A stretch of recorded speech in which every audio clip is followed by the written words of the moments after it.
오늘 이 시간 우리에게 주신 하나님의 말씀은 열왕기하 11장 13절부터 21절까지 말씀입니다.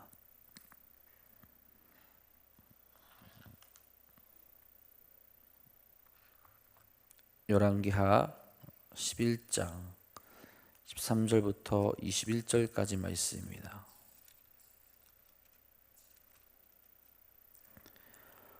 오늘 이 시간 우리에게 주신 하나님의 말씀 다 같이 한 목소리로 받들어 읽도록 하겠습니다.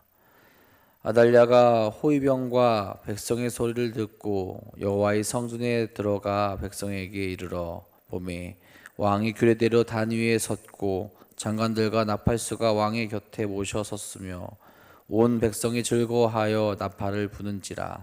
아달랴가 옷을 찢으며 외치되 반역이로다 반역이로다 하매 제사장 여호야다가 군대를 거느린 백부장들에게 명령하여 이르되 그를 대열 밖으로 몰아내라. 그를 따르는 자는 모두 칼로 죽이라 하니 제사장의 이 말은 여호와의 성전에서는 그를 죽이지 말라 함이라.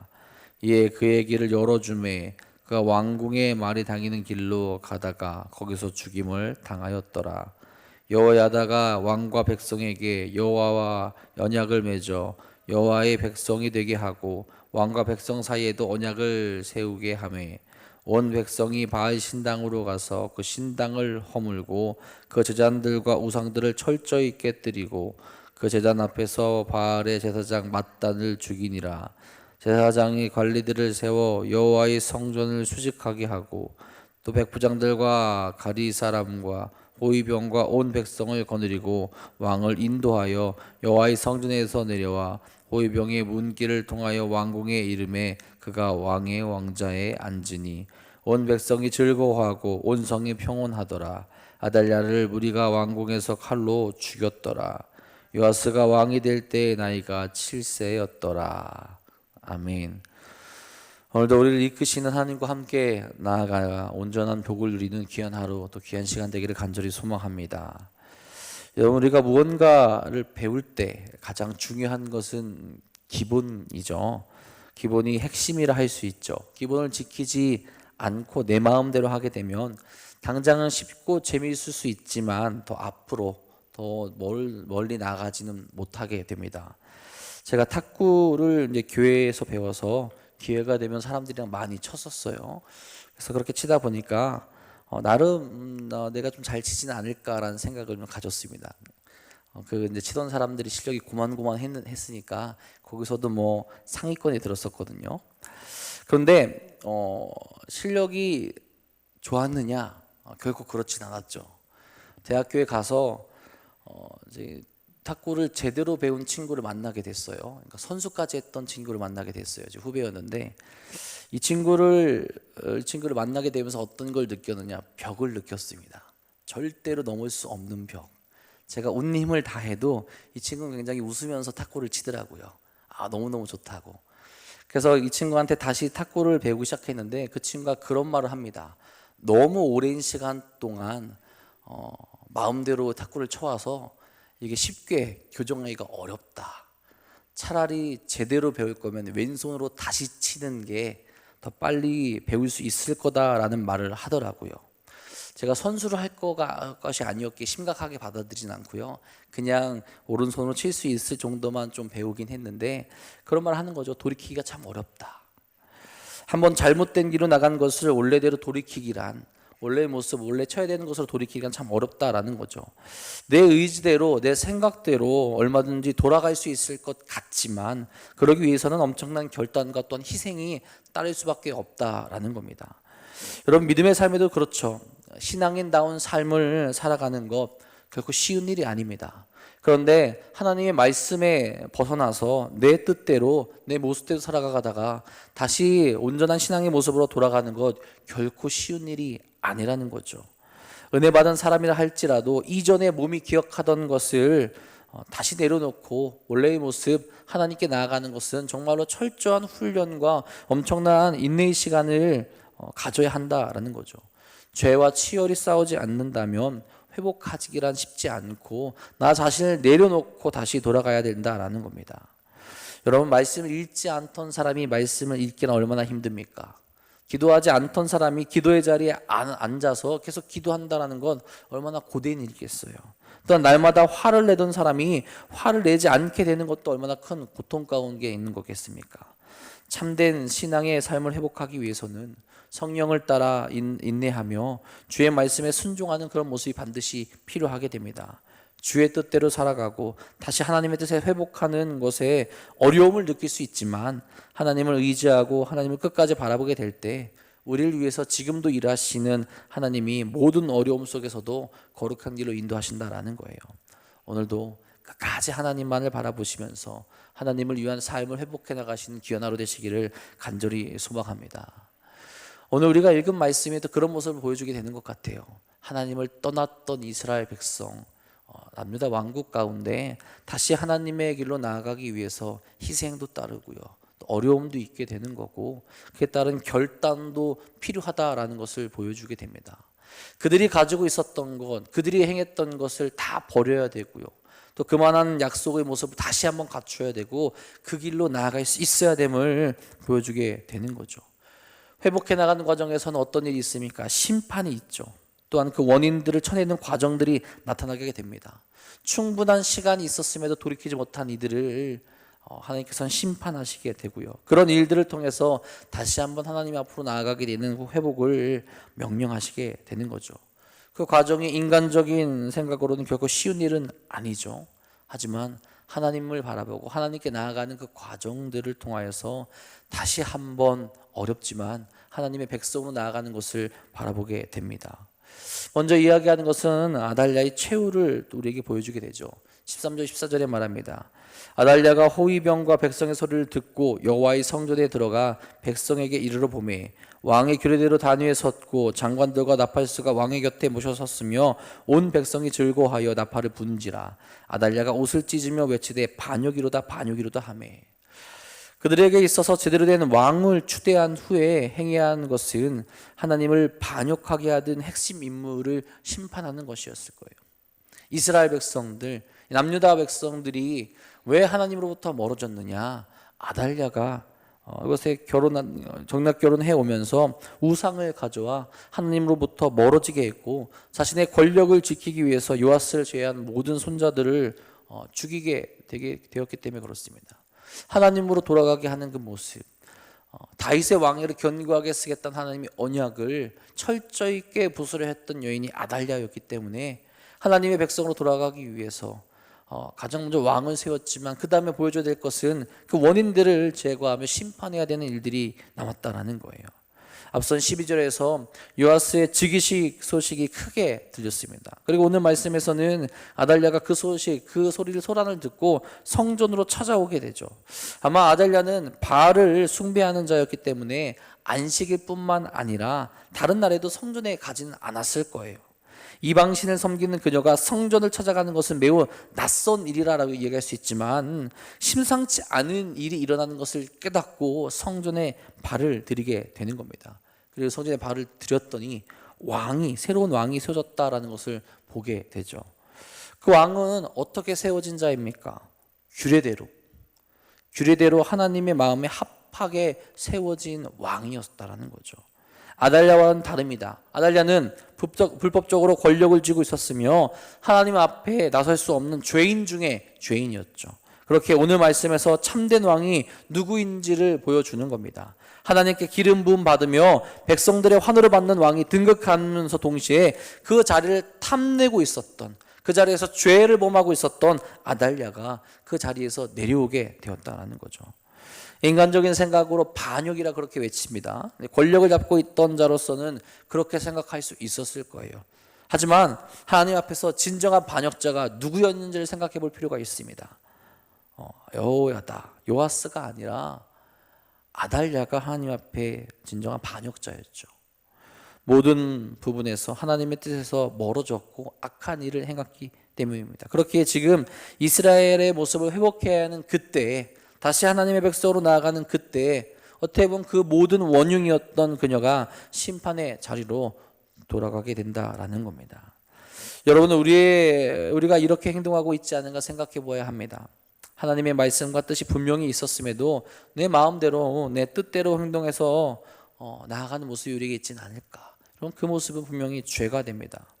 그러다가 하나님의 뜻이 분명히 명확하게 내가 죄인이라는 것을, 내가 죄 가운데 있다라는 것을 나타내면도 하나님의 뜻이 가려지고 있다면, 그 죄를 회복하지 못하는 모습으로 나아가고 있다면 여러분, 우리는 이걸 심각하게 받아들이고 하나님 말씀으로 다시 한번 회복하는 길로 나아갈 수 있어야 된다라는 거죠.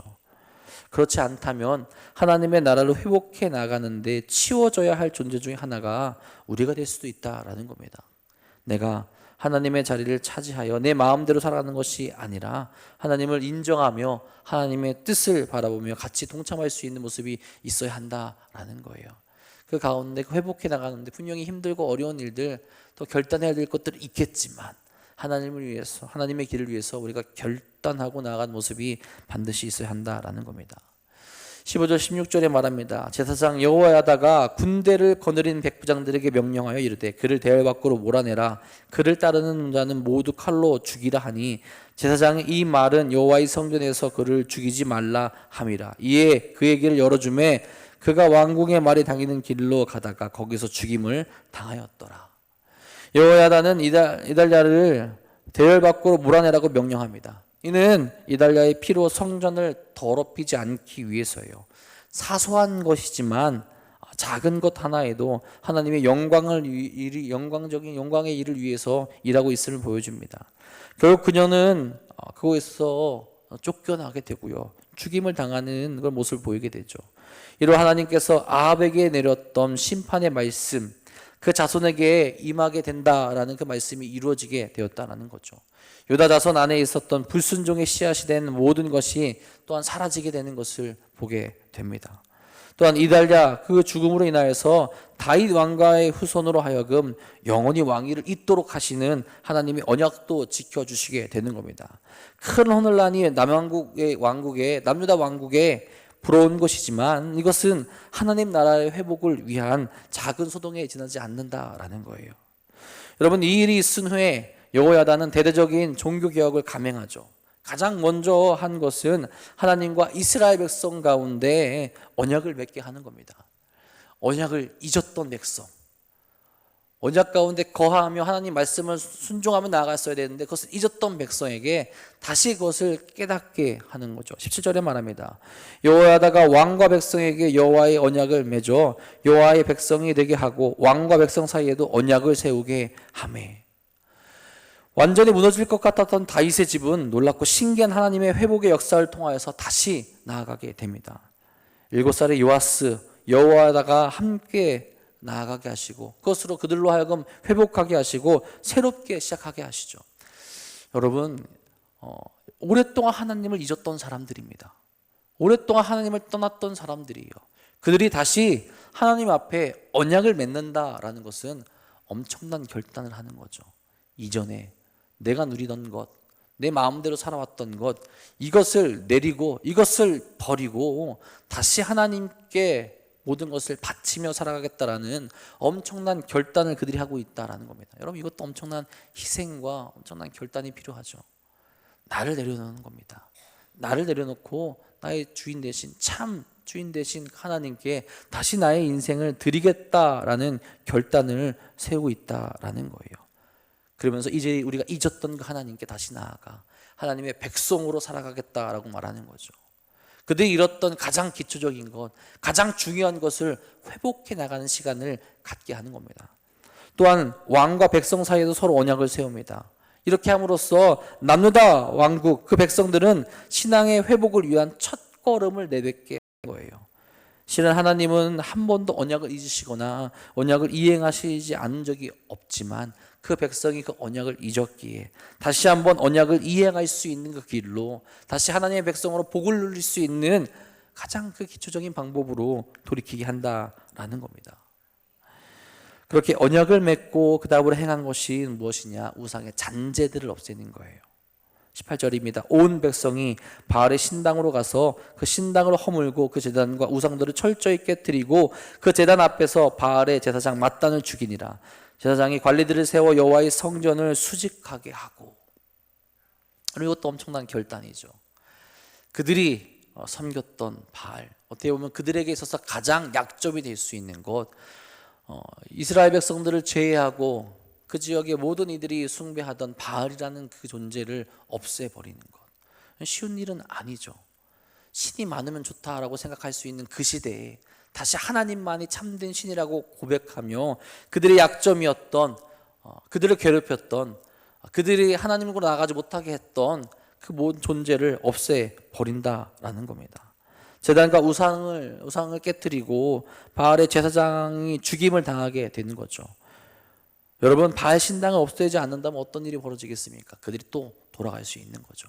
그렇게 그들 눈앞에 있었던, 그들을 가장 힘들게 했던, 그들을 하나님으로부터 멀어지게 했던 그 바알 신당을 유다 백성들이 없애는 그런 모습을 보여주게 되는 겁니다.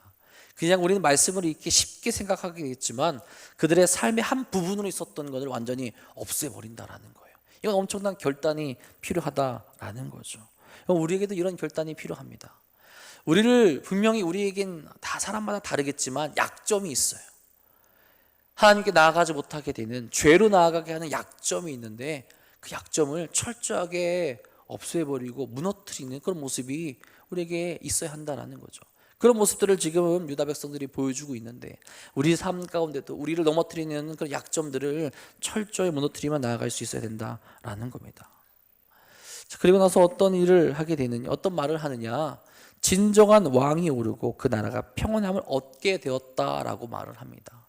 19절 20절이죠. 또 백부장들과 가릿 사람과 호위병과 온 백성을 거느리고 왕을 인도하여 여호와의 성전에서 내려와 호위병의 문길을 통하여 왕궁에 이름에 그가 왕의 왕좌에 앉으니 온 백성이 즐거워하고 온 성이 평온하더라. 아달랴를 무리가 왕궁에서 칼로 죽였더라. 하나님의 나라를 회복한 진정한 왕이 세워지게 되죠. 20절의 말씀 세 번역으로 보게 되면 아달랴가 왕국에서 칼에 맞아 살해된 뒤로 도성의 평온을 찾았다라고 그렇게 세 번역에서는 이야기를 합니다. 이것은 단순히 한 사람을 죽여서 평온해진 것을 이야기하는 것이 아니라 그들을 가두고 있던 원인, 불순종과 우상을 섬기게 된 원인이 제거되자 이 나라에 평온함을 가질 수 있는 여건을 갖추게 되었다라는 거예요. 다시 결단하고 다시 하나님께 나아가게 되자 이전에 없었던, 그들이 가질 수 없었던, 세상으로서 받을 수 없었던 평온함이 그들 가운데 임할 수 있게 되었다라는 것을 뜻한다라는 겁니다. 이 유다라는 나라가 너무 돌아갔기에 회복하는 것도 결코 쉬운 일이 아니었어요. 심판을 통해 피바람이 불기도 하고 그들이 지키고 있었던 것을 바꿔야 하는 그런 어려움이 있습니다. 그들의 삶의 한 부분으로 자리 잡고 있었던 것을 철저히 무너뜨리는 결단이 그들에게 있었어야 한다라는 거죠. 하지만 그 모든 어려움을 딛고서 다시 회복의 길로 나아가게 하시는 것이 하나님의 뜻이었고 그들이 그 길로 나아가게 됐을 때 평온함을 가질 수 있게 되었다라는 겁니다. 여러분, 우리의 삶 가운데서도 우리가 회복해야 될 모습들이 분명히 있게 되죠. 참된 평온함, 참된 평화, 참된 기쁨이 어디서 나오게 되는 것이냐? 하나님께 나아가게 될 때 우리가 잃어버렸던, 우리가 잊었던 평안함과 감사와 은혜를 다시 한번 회복하게 되는 겁니다. 우리가 그것을 회복하기 위해서 어렵고 힘든 순간도 분명히 있을 거예요. 하지만 하나님을 믿고 의지하는 한 하나님께서 반드시 우리를 도우셔서 다시 우리로 그 거룩한 길로 나아갈 수 있는 힘과 능력을 주실 겁니다. 소망이 없어 보이는 남유다 왕국에 아달랴를 심판하시고 바알의 신당과 제사장을 심판하시고 새로운 회복의 길을 보이셨듯이 어려운 순간에도 끝까지 포기하지 않고 나아갈 때 진정한 회복의 길에 다시 한번 동참할 수 있게 만들어 주신다라는 거죠. 우리도 아달랴와 같은 심판의 길이 아니라 여호와와 같은 소망을 가지고 약속을 품고 회복의 길로 나아갈 수 있기를 간절히 소망합니다. 오늘도 우리를 도우시고 이끌어 주시는 한 주님과 함께 나아가 참된 평온함 가운데로 진정한 회복의 길로 나아가 오늘도 승리하시는 우리 사랑하는 성도인들 되시기를 주님의 이름으로 축복하고 축원합니다. 기도하겠습니다. 우리 감사한 거 무명으로 들으셨습니다. 기도 제목 김주희 남편 속히 구원하여 주시옵소서. 사랑의 주님, 오늘도 우리에게 말씀을 바라보게 하여 주시옵고 말씀 가운데 나아가게 하시니 감사를 드립니다. 오늘 우리 모습 가운데 회복해야 될 것이 무엇입니까? 주의 말씀으로 무장하여 우리가 또한 버려야 될 것은 무엇입니까? 결단하게 하여 주시옵소서. 나의 어리석은 모습을 내려놓고 주께서 기뻐하시는 그 길로, 주께서 이끄시는 그 길로 나아가게 하여 주셔서 거룩한 신앙인다운 모습을 갖출 수 있는 삶을 우리에게 허락하여 주시옵소서. 하나님께서 함께 하시면, 우리가 함께 결단하여 주 앞으로 나아가게 되면 하나님께서 반드시 우리에게 그 길을 열어주실 줄 분명히 믿습니다. 힘과 능력 허락하여 주시어서 이 세상 가운데 어리석은 자로 살아가는 것이 아니라 구원의 길을 허락받은 자로서 하나님의 말씀에 동의하며 그 거룩한 길로 나갈 수 있는 하루 될 수 있도록 역사하여 주시옵소서. 오늘도 주 앞에 나와 기도하며 부르짖는 살아가는 저들의 부르짖음 들어주시옵고 응답하여 주셔서 살아계신 하나님을 다시 한번 바라볼 수 있도록 인도하여 주시옵고 우리 삶 가운데서 하나님의 영광만 나타낼 수 있도록 인도하여 주옵소서. 오늘도 주 앞에 귀한 예물 드리며 기도의 제목 드린 손길이 있습니다. 주여, 한 가정을 위해 기도하며 그 가정이 주의 말씀 가운데 구원 가운데 돌아오길 원합니다. 주여, 속히 이루어 주셔서 하나님의 살아계신과 구원을 맛볼 수 있도록 인도하여 주시옵소서. 오늘도 주님께서 우리의 길을 인도하시며 이끄시며 거룩한 길로 인도하실 걸 믿사오며 우리 능력 되시고 우리의 힘 되신 예수님의 이름으로 감사하며 기도합니다. 아멘.